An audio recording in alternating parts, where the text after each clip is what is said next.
Ils sont venus de la République démocratique du Congo, de la République du Congo-Brazzaville, de la République du Gabon, de la République du Tchad, de l'Union africaine et de la Communauté économique des États d'Afrique centrale. Pendant 3 jours, soit du 26 au 28 mai 2021, ces délégués réfléchissent sur la synergie d'action en Afrique centrale pour une gestion durable des ressources naturelles à travers les données d'observation de la Terre, thème de cet atelier co-organisé par la Commission internationale du bassin Congo-Ubangi-Sanga SICOS et l'Agence gabonaise d'études et d'observation spatiale AGEOS. Placé sous l'égide de la Communauté économique des États d'Afrique centrale CEAC, cet atelier rentre dans le cadre de la mise en œuvre du programme continental Surveillance mondiale pour l'environnement et la sécurité et l'Afrique, GMS Africa, une initiative conjointe de l'Union européenne et de l'Union africaine sous la gestion de la Commission de l'Union africaine à travers le département des ressources humaines, sciences et technologies. Les assises d'aujourd'hui, de demain et puis d'après-demain permettront aux institutions de l'Afrique centrale impliquées dans le programme GMS Africa, qui est un programme qui utilise les satellites d'observation de la Terre pour la gestion des ressources naturelles. Je disais que ces institutions impliquées devraient se mettre ensemble pour partager les bonnes pratiques, les leçons apprises et pour réfléchir à comment elles pourront travailler dans la deuxième phase du programme qui s'annonce pour décembre 2021 comme début pour 4 et 5 autres prochaines années. Gestion des forêts, mais aussi des ressources en eau. Mais est-ce qu'on a tenu compte des effets des changements climatiques aujourd'hui? Mais tout à fait. Et ça, ce sont des informations intégrées dans les modèles de prévision. Et vous avez raison. C'est pour cela que la deuxième phase de GMS sera très importante parce que le changement climatique, comment non seulement prévoir les impacts de ce changement, mais mieux, comment développer des scénarios décisionnels pour pouvoir s'adapter ou pour pouvoir réduire les impacts de ces changements climatiques. De quoi sera fait GMS Africa demain? GMS en Africa de demain sera ce que les Africains voudraient lui donner comme forme. C'est en cela que cet atelier sera très intéressant pour l'Afrique centrale. Nous avons déjà des canevas. Et ces canevas, c'est quoi? C'est qu'il faut utiliser les nouvelles technologies de l'espace pour gérer nos ressources naturelles, pour gérer l'impact du changement climatique. Donc ce serait aux acteurs de l'Afrique centrale de dégager les priorités qui sont les leurs, mais également pour nous dire comment ils souhaiteraient y aller. Et nous, en tant que Commission de l'Union africaine, avec tous les autres partenaires africains, nous les accompagnerons. Le projet vise donc à promouvoir le développement des capacités et des ressources institutionnelles, humaines et techniques pour l'accès à l'utilisation des services essentiels issus de données d'observation de la Terre comme une base opérationnelle pour le développement durable en Afrique.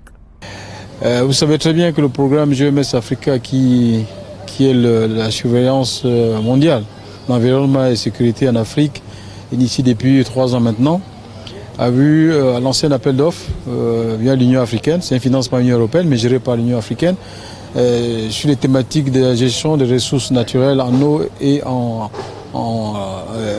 et forêt.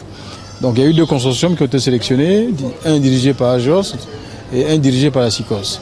Dans le plan de mise en œuvre de ce projet, il était programmé cet atelier à Kinshasa pour rencontrer les décideurs, pour rencontrer les utilisateurs et les partenaires de ce projet pour recueillir leurs besoins. Présenter déjà, 1, l'état d'avancement du projet, 2, recueillir les besoins et aux besoins modifier un peu en ajustant les synergies entre les différents consortiums. Nous sommes dans la même sous-région, les problématiques sont les mêmes, nous sommes sur la forêt, la SICOS sur l'eau, tout ça c'est la même chose. Donc comment on fait pour avoir une synergie globale afin que ce qu'on va rendre comme produit, en prenant en compte le plan de convergence des besoins de la CAC, rentre vraiment dans la réponse aux maux qui minent la vie des populations de la sous-région Afrique centrale. Alors comment les populations de la sous-région peuvent ressentir les retombées des résultats de ces projets? Alors, les résultats de ces projets, je vais prendre 2 exemples. Par exemple, dans la gestion des terres. Aujourd'hui, il est question de faire ce qu'on a appelé l'occupation des sols, l'état réel d'utilisation des sols dans la sous-région. Nous avons des peuples autochtones qui sont installés un peu partout dans la forêt. Ces peuples subissent, n'est-ce pas, des difficultés de positionnement ou de vie dans ces forêts-là, parce qu'il y a des permis forestiers, parce qu'il y a des permis miniers, parce qu'il y a des activités autres que celles qui doivent préserver leur nourriture, en quelque sorte. Donc elles vont où maintenant si jamais on délocalise tout, on coupe tout? Donc l'idée ici, c'est de dire, dans telle forêt, tel permis forestier, telle mine, prendre en compte cette présence des populations autochtones. Elles sont là depuis et doivent continuer à vivre. Il est hors de question de les mettre dehors. Donc là, il y a un bénéfice réel de la préservation de l'environnement de ces populations-là qui ont besoin de vivre. Deuxièmement, dans la gestion de l'environnement. Vous prenez les pollutions aujourd'hui, notamment sur l'eau, et l'eau est utilisée de manière abondante par les populations, notamment les rivières. Est-ce qu'on continue comme ça sans avoir l'état de la qualité des eaux que boivent nos populations? Donc GMS Africa vient répondre à toutes ces questions-là pour la gestion durable, non seulement des forêts, non seulement des eaux, mais également prendre en compte l'ensemble des conditions de vie des populations. Déjà au premier jour de l'atelier, des présentations ont été faites par les représentants de deux consortiums en Afrique centrale, à savoir la SICOS et la GEOS, pour la mise en œuvre de ce programme avant les travaux en commission pour traiter les questions en profondeur. La SICOS et la GEOS développent donc deux thématiques portant respectivement sur la gestion de l'eau et des ressources naturelles et le suivi et l'évaluation des forêts d'Afrique centrale. Dans cette thématique, les projets développent les services ci-après. Le suivi des ressources en eau avec un accent particulier sur l'évolution des hauteurs d'eau pour la navigation fluviale, le suivi des bilans hydrologiques des sous-bassins de la région Afrique centrale, le suivi des zones inondées sous forêt de la cuvette centrale. À travers ces services, l'objectif du projet consiste à promouvoir une gestion durable des ressources naturelles en améliorant les processus de prise de décision par la mise à disposition d'informations pertinentes grâce à l'accès aux données d'observation de la Terre.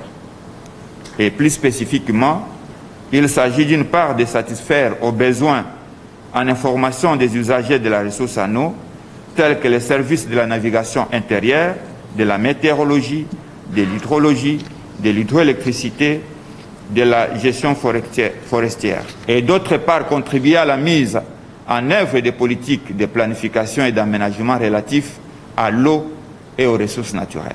Cet objectif s'aligne sur les 4 résultats attendus du projet, qui sont les infrastructures d'accès aux données et l'accès à l'information sont renforcés, les services et les applications opérationnelles appuyant les secteurs de la gestion de l'eau et des ressources naturelles sont développés, consolidés et étendus, les capacités humaines sur l'observation de la Terre à travers les formations au niveau continental, régional et national sont renforcées, les décideurs sont sensibilisés et leurs capacités renforcées.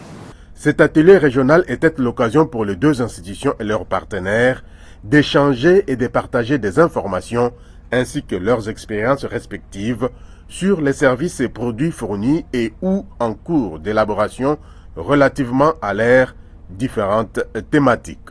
Nous sommes déjà très fiers des résultats obtenus. Je vous donnerai un exemple. La SICOS a développé ce que nous appelons un produit smartphone qui permet aux navigateurs de naviguer en toute sécurité sur le bassin du Congo, sur le fleuve, tout en améliorant la méthode de sécurité. C'est-à-dire que les capitaines ne vont plus regarder à vue d'œil les obstacles, mais le smartphone va leur permettre de détecter à distance les obstacles pour la navigation, le mouvement du bateau. Ça, c'est exceptionnel, c'est gratuit, c'est donné à tous les armateurs et donc les opérateurs économiques en profiteront. L'avantage aussi, c'est que le transport se fera de façon sécuritaire. Et vous savez, le Congo, le fleuve est un poumon pour le transport des marchandises et des biens et des personnes. Alors donc, de ce point de vue, vous allez réaliser tout de suite l'impact. Deuxièmement, la GEOS. La GEOS a développé des outils d'analyse des terres humides sous forêt et puis de déboisement. Voyez-vous, les forêts souffrent des coupures. Les gens coupent les bois, les gens coupent les arbres et deux fois on ne le sait pas.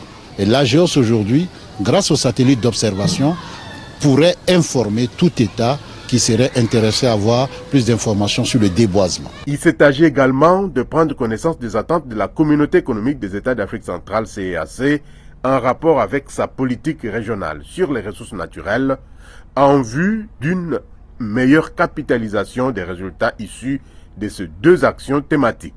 Une question très importante. Les projets ont une vie, une durée. La phase 1 de GMS se termine en décembre. Nous allons fournir ce qu'on appelle les services dans ce projet-là. Par exemple, les populations ou le ministère des Eaux et Forêts, ils ont besoin régulièrement de données sur l'état des forêts. Donc on a commencé 1 an, 2 ans, 3 ans, 5 ans.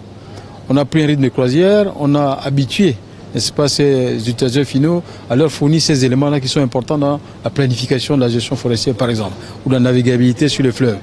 Donc ce n'est pas du jour au lendemain qu'on va arrêter le service. Il faudra continuer. Comment continuer?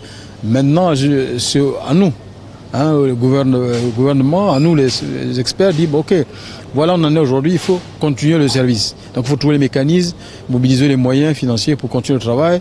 Et comme j'aime bien le dire, nous ne pouvons pas vivre éternellement sur l'aide de l'extérieur. Parce que les pays se développent par nous-mêmes. Donc nous-mêmes, nous devons trouver les moyens pour continuer. Pendant les 3 jours d'atelier, les participants ont présenté les résultats du programme GMSNA Africa en Afrique centrale, identifié les synergies d'action possibles entre les deux consortiums et adopté le planning de suivi et de capitalisation des résultats par la communauté économique des États d'Afrique centrale, CEAC.